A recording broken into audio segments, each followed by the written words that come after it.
Outrage and protests, the staple in West Asia. This is a bulky landmass of political instability. We have examples in Iraq, Lebanon, Syria, but tonight we will talk about an ignored conflict in the same region. How a defiant Turkey is dismantling peace in a paradise island and how India is standing up against it. This is the island that we're talking about, Cyprus. Geographically, it is closer to Asia, just 200 kilometers off Beirut. But culturally, it's all Europe. The birthplace of Aphrodite, the Greek goddess of love and beauty. For years, Cyprus was exactly that, the Aphrodite of getaways. But that changed in 1974. Two regional powers had their eyes on Cyprus, Turkey and Greece. In 1974, both of them made their move. Greece toppled the Cypriot president in a military coup. Turkey responded with a full-blown invasion. By the time a ceasefire was announced, Cyprus looked like this, carved up by the two invading countries. Turkey took the northern parts, a breakaway northern Cyprus was created. Only one country recognizes this, and that's Turkey itself. The southern parts became the Republic of Cyprus. This country is internationally recognized. It's also a member of the European Union. So this is where things stand now. There is some talk of a reunification, but Turkey is not interested. It wants to retain the Northern Ireland as a Mediterranean outpost. And last week, President Recep Tayyip Erdogan made his first move. His target was an abandoned resort town, a town called Varosha. Its story runs parallel to Cyprus. Before 1974, Varosha was a buzzing tourist hotspot. It was the #1 destination in Cyprus, a favorite of the 70s celebrities.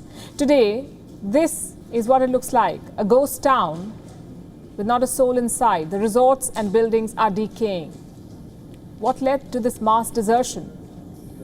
Turkey. When the Turkish troops moved in, the Greek Cypriots fled. Almost 15,000 of them. The area was then fenced off to prevent Turkish access. And since then, the place has been abandoned.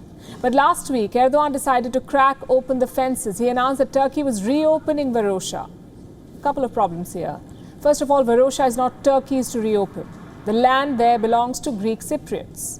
The United Nations Security Council has said so, categorically.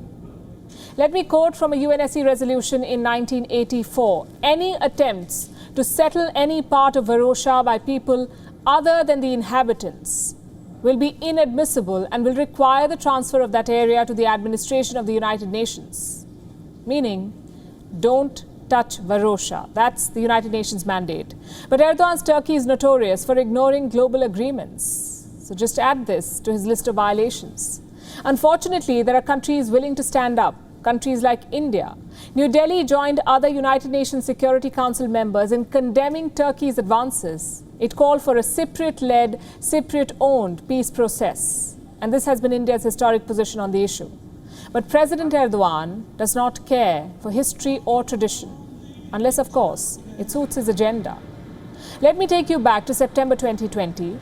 Erdogan was declaring his limitless love for United Nations resolutions. What was he talking about? Kashmir.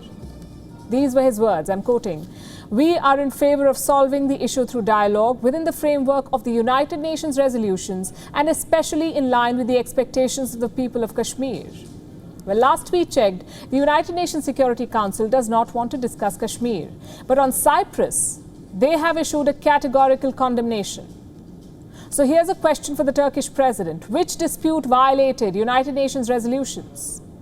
Quite clearly, his own provocations in Cyprus. Varosha is just the beginning of this plan. Last week, Erdogan visited the divided capital of Cyprus. He pitched a two-state solution for the island. And normally, we'd be thrilled about a two-state solution near West Asia.